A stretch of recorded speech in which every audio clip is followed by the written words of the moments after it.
Hello, everyone. Welcome to Sound Ideas, a podcast series thing where we talk about Kingdom Hearts music with a bunch of guests to a very niche audience. That would be you, whoever is watching this. I'm your host, Keynote, represented by my prismatic melody, the glass ostinato, this little dude here, in the corner of the screen. So this episode is actually going to continue off the direction that we were going with the last episode where I invited Violin Gamer to talk about his trajectory as a musician. And I really want to just keep inviting other musicians who have a focus on Kingdom Hearts and Kingdom Hearts music. So today I actually invited someone who I've been following for a few years, and I never really got the chance to talk one-on-one with her, but I really admire her work. So I'm very excited to have Joanne Moo as a guest. Hello, welcome. Hello, hi Keynote, hi everyone. I'm Joanne. I play the harp and piano, and I enjoy making arrangement with them, whether for harp solo, harp duet, or harp production mix. I've also been Kingdom Heartsy since 2006, and I also go by Twitter and Instagram name handle Oathkeeper13 because I like that keyblade. Yeah. Cool. Thank you so much for being in the episode. So you just said you've been in this been making music and been involved with like Kingdom Hearts since around 2006. That's really early on the fandom days. I actually joined. I found out about Kingdom Hearts around 2009, so I joined a little bit when the bandwagon was already walking. But how did you start your musical trajectory? I see you have your harp there in the background. And yes, Joanne is a harpist and she plays really well. So how did your entire like musical journey start? Like when did you start playing music? When did you start playing the harp? I still started with piano first. I did my piano when I was 5, and then after I only started picking a harp up around high school age. And so yeah, kind of in parallel, I've also been experimenting with audio productions when I first learned about GarageBand and starting putting together layers of instruments, and I find it really fun. And then from there, it's sort of grow. I also play in an orchestra setting, and the Final Fantasy and Kingdom Hearts piano collection is probably like my primary driver to motivate me to practice new pieces all the time. And and from that it really like drives you to pick up skills and improve yourself. And from there I've been like practicing long hours and from piano wise, and then kind of translate that skills over to the harp. And then in the meantime, like Yoko Shimomura work, it's been like so diverse and rich and inspirational, and it's often like have this piano-based dramatic flair, and it's really inspired me to get into this realm of audio productions. And then I started putting stuff on YouTube 10 years ago, and I guess the journey kind of just evolved from there. Wow, that's really cool. I love that you mentioned the piano collections, and that's one of the things that you said you wanted to talk about right on this interview. And something that really caught my attention is that you mentioned how you found like you tried translating the skills you developed on the harp onto on the piano into your harp playing, and that reminded me of that cover that you made of Vector to the Heavens for two harps, and something that really one of my favorite things that you've ever made, because it's so filled with little secrets. It is basically, well, I think I can let you talk about it, Because I think you probably know what your intent was better with that. I got inspired by the Memoria version of Vector to Heaven, and like I also like been practicing the piano collection versions of the Sion's theme because of how subtle and delicate and soft the tone is, and just kind of have this vision to put them together, but picking like my favorite beat from both arrangements and kind of assemble them together, and yeah, and especially adding some glisses just to make it rich and full. It was like, I remember just listening to that and immediately like catching on the parts from the Memoria arrangement and the parts from the piano collections, and being like, whoa, you just put like the two best arrangements of Sheehan's theme together, and in such a seamless way that like I think most people that listen to it wouldn't even realize that you put two versions together, because it just feels like they flow into each other really nicely. I didn't really know that you actually played piano before you played the harp. How was your experience with that? Like, I imagine you must have tried learning some of the piano collections pieces. I learned how to play some of them a few years ago, and I cannot play any of them anymore because they are too hard.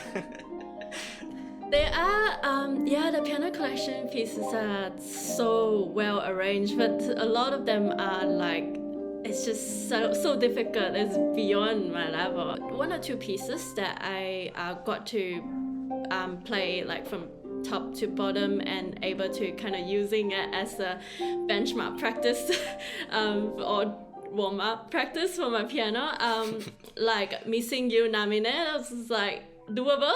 Wow. The Other Promise as well, that's a good warm-up. Yes. Yeah, and then I guess a small part, I've been like kind of picking up my favorite part to practice, not everything, like from Dearly Beloved concept paraphrase on Dearly Beloved, Sion's theme as well.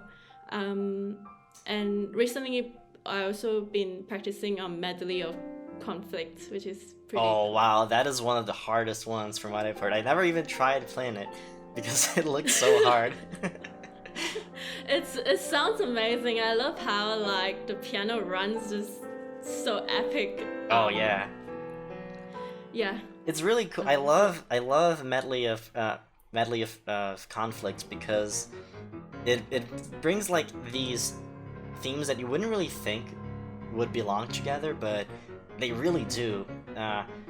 They put the encounter, tension rising, if I'm not mistaken, and what else? 13th Reflection, I think. Those are like so distant, except for the fact that they're all battle themes. You wouldn't really expect them to be bundled up together because they really don't really have much to do with each other. But then you kind of realize that that kind of bass line in the encounter, like it actually something very similar to that plays throughout the entirety of 13th Reflection, and they use that to like transition between the pieces, and it's really cool. I don't know if you ever noticed that, but like it's so neat. They use that little phrase from the encounter to transition between each of the different songs in that medley, and it's so like it works so well. You wouldn't even really realize it. Like it really makes everything feel kind of cohesive and as like one big thing. Yeah. Another thing oh, sorry, keep going. sorry. Yeah, definitely feel like really integrated together, and I think that's real inspirations from these arrangers and composers, just putting together, like even though they are meant to be from different team, but then just somehow link them together like a story, like a picture. Right. They do the same thing kind of in Missing You Nominated, which you also mentioned. Two things that really don't have much to do with each other when, like, in the context that they're used in the games. But they kind of somehow just became connected through the piano collections. and I think many people really don't think about it, but missing you, like, I think in like a collective consciousness, like almost became something that people do associate with Nominate, and really the only reason is probably because of that arrangement from the piano collections, which is gorgeous, by the way. I'm probably gonna have it edited over this part in the video because it's so good, and everyone deserves to listen to it. Yes, definitely. You mentioned Agree. before how the piano collections drove you to really like practice and get better, not only on the piano but also on the harp, which is very fascinating to me. There's an interview with Yoko Shimomura and Hiroyuki Nakayama where they talk about the piano collections. I don't know if you've seen that interview. If you haven't, you should. I'm gonna send it to you later if you haven't. I would love to, yes. And it's really cool because Yoko Shimomura talks about precisely that, that the arrangements are, even though she's not the one who arranged the pieces, she did supervise the entire production of the arrangements, and her focus and like her goal with the albums was to drive people to practice harder. Like that was like her primary goal that she talks about. She's like, I want these like arrangements to be like fair but also like hard, so that like you do have to work hard to be able to play it, and that it feels satisfactory and drives you to work harder. And like it's so cool to see that is precisely what happened with your experience with them. Yeah, that's really cool to hear that side. Like, it really drives me to work harder, and it works. Yeah, I used to be a school pianist, so like in the intermission, I was tasked to play any song I want, and so my motivation is to play new pieces all the time, and yeah, piano collections is one of those pieces that I play to everyone, like, look how good the game musics are. Right, I remember, I'm not a huge pianist nowadays, and I've never really been, but there was a period of time where I was really focused on playing the piano and on practicing the piano, and really, what I mean by the piano, I mean the Kingdom Hearts piano collections, because that's really my, after I stopped taking piano classes, I really became sort of like self-taught, and my whole thing was, okay, I'm going to play Kingdom Hearts music. And well, what a shocker, right? I really just wanted to play Kingdom Hearts music, and from the start, actually, my drive was really that. Even like when I was learning the piano at first, one of the first things that I tried to do, and actually I'm just gonna go on a ramble here. My sister, when I was little, she started taking piano and guitar classes. At that point, I didn't really take those classes, but I really wanted to, so my parents signed me up for guitar classes with my sister. But while I was in the music school, I would just go to the study rooms and like play on the piano because I really just liked it. And what I would do, I would just try to transcribe by ear Kingdom Hearts music, because of course that was the only thing I cared about. So I distinctly remember just like being on the piano and trying to figure out how I play Sheehan's theme, and like just like trial and error, and like not even knowing what keys are, not even knowing what like anything. Seeing me really trying to figure out that kind of stuff on the piano is what made my parents like sign me up for piano classes. And even then, like, I would just really spend all of my time trying to train my ear to play Kingdom Hearts music, because that's not something they were gonna teach me in class, right? And I really just, I want to play the music that I like. I want to play the kind of music that I like to listen to. And they weren't gonna teach me that. I honestly tried to get my teachers to like help me out learning this kind of thing, and they were like, no, you have to learn this, in this order. Like, I think that's so stupid. Like, the best way to make someone learn is to let them like forge their own path, so, in a way, like help people, like piano teachers, instrument teachers, help people learn how to play, even if it's like a simplified version. Help them learn how to play the music they want to play, the music they like, the music they're familiar with, because that is gonna make their passion grow. Oh, that's really interesting. Yeah, and then after a few years, I just like quit piano classes, and I really just started going self-taught, which might have been a mistake, because at this point I no longer play the piano, probably because I didn't really keep a steady study routine.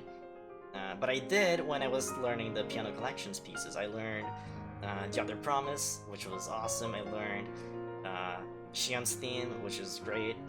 Very hard. I think I started... that was the first one that I tried, because I just really wanted to play it. That might have been a little bit too much for me to chew, because it took like over an year to actually finish learning it. But I did. I finally got like... eventually I was able to learn the whole thing, and then after that I just like started going to lazy afternoons.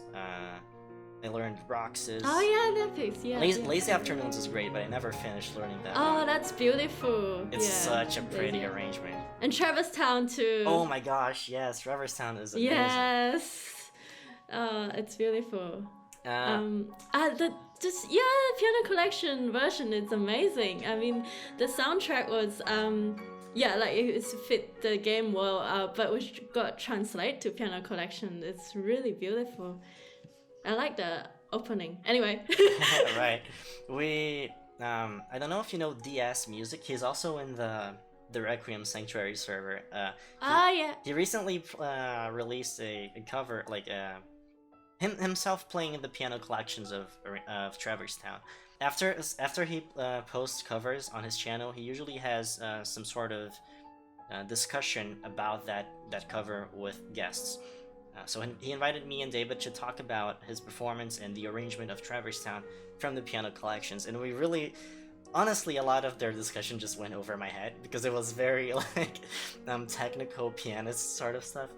But one of the things that I gotta watch this. Oh yeah, I'll also send you that, and I'll probably like link it in the description of this video as well. But yeah, it was very, very cool discussion. A lot of it went over my head, even though I am also a musician. Really kind of goes to show how different everyone's like experiences as musicians, and what they focus on, and what they are aware of that's going on in this piece and whatnot. Like really what I focused on was like how such a short theme, like how, because really the entirety of Traverse Town only has like 1 minute before it loops, the original track. In the piano collections version, it goes on for like 4 minutes maybe, and it's really cool because it just keeps developing this theme in like a really cool way. Yeah, I agree. Definitely very good. I like how integrated the motif are in the piano collection, and like the different characters' theme, like they kind of have each other's theme in it as well. Like Sora's theme suddenly have a Roxas theme in it, and then like Sion theme suddenly have a Kyrie's theme in it, and and then linking Missing You to Namine, it's just perfect. Right. I love that. It's really cool. I love the way that the piano, like a lot of these arrangements, I think most of the ones we've been talking about are from Sachiko Miyano, and she is amazing. She is the best. She makes the most gorgeous arrangements, and she also worked on some stuff from, what was it, the orchestras. There is this amazing arrangement of Treasured Memories that is made by her, and it's genius. It's really good. It really gives up like the same sort of vibes from the piano collections. She really likes using triplets and like cool rhythmic stuff, and playing with the melody and the counter melodies, and it's so awesome. I love her. She's the best. Yeah, it's definitely a lot of classical influence in there, and the rhythms they're not easy to pick up, but they all like they serve their purpose though, to make it into such beautiful piece. You said you learned some parts of the Piano Collection's version of Sheehan's theme. So I'm sure you know that right around the beginning there is this insanely hard part where it's just like polyrhythms going on both hands, and it's Yes. like it sounds so good. Like that is one of my favorite things ever. And I always, every time I talk about that arrangement, like I describe it as water droplets. Like it really just feels like rain. It gives me that sort of vibe. And the entire arrangement, like it gives me this imagery of like light rain, and then it gets a little heavier, and then the sky is now kind of like grayish, and then it has like that drop, like, you know, when it gets really heavy and gets like those blocky chords, and then it's like a storm. Yeah. That's a great metaphor to kind of describe that. Never really thought of that sort of description until you say it. Yeah, I definitely can feel that vibe. I remember when I was learning it, I really got that sort of imagery, and I really tried to get into that mindset of that imagery to perform the piece. And I just like it's really awesome. I don't know, it's so cool. Like there is an entire story that is not anywhere, like it's not written, it's just something that I made up, but it fits with, and the story is it rained and then it stopped raining. Yes, that's beautiful. Like just making you able to vision this picture. Yeah, I definitely can feel that vibe, especially like Vector to Heaven is playing such an emotional playthrough, and having it like stormy and rainy, definitely like it fits so well. Let's talk about some of your covers from Kingdom Hearts. You've covered like Vector to the Heavens. Recently for March Caprice, you made a very, very cool arrangement of Night in the Dark Dream, and then it had like Nachtflugel in the end, which was very unexpected, but everyone liked it a lot, including me. I'm glad. For that one specifically, like what was your mentality with building that arrangement? I really want to arrange Nachtflugel, but obviously like the original is so hard and difficult, and I don't think I can, like, even if I try to replicate that on harp, I think it won't get the same effect as it will be on a soundtrack on a piano. Yeah, I want to cover that somehow. At that stage, I didn't think about joining the two, but I do also want to cover like In the Dark Dream. I love that soundtrack. And then it sort of came to me that maybe I can combine these two, and kind of put together like a story, connecting. Because Night in the Dark Dream, it is a soundtrack for a pretty mysterious world for the Dark Realm, and my idea was to connect the Dark Realm in the Sora universe, and kind of have show a parallel link between Sora universe and Yozora's universe. And then from there, using the instruments to kind of draw that picture, with harp lining the foundation. So the harp basically play from start to finish, and kind of subtly introduce some variations and some ripple effect. And then you have violin that really brings up the melody that connects the two worlds. And then you have cello that I love cello. And then you have cello kind of plays in a really somber tone, kind of representative of darkness. And then you have trumpet, really power up the track in the epic places. Right. Lots of epic sections. And then you have flute, introduce the Night Flugo theme. And then I kind of pieced together. I didn't even think about putting Dearly Beloved in the end, but it sort of works. Yeah, it just like it. Dearly Beloved seems to just like fit. It just makes itself into places. Like you don't really go out of your way to put it there. It's just like, oh, this fits. Like this makes sense here, and it like in a lot of arrangements, it just ends up showing up. And I feel like the same sort of thing probably happens with even Shimomura. Just like putting. I feel like a lot of the places she fits Dearly Beloved in isn't even like something that she was like from the beginning like planning out. Oh yeah, and then I'm gonna put Dearly Beloved in it. No, well, I think it's just like she's composing it and then she's like, yes, this feels right. It feels right to also have Dearly Beloved in here. Like, but you mentioned that you use the cello kind of to represent darkness. I want to know, like, is there like like some sort of reason for that? I feel like cello plays. I don't know.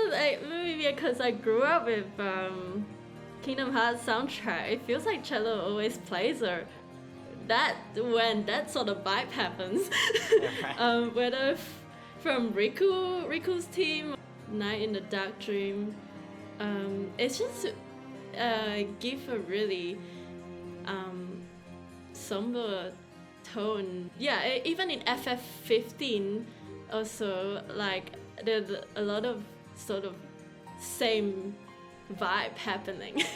Right. I think like the cello, as even just as an instrument, like it has a very deep sound, and I think in general it's probably used to represent more like dark and somber situations.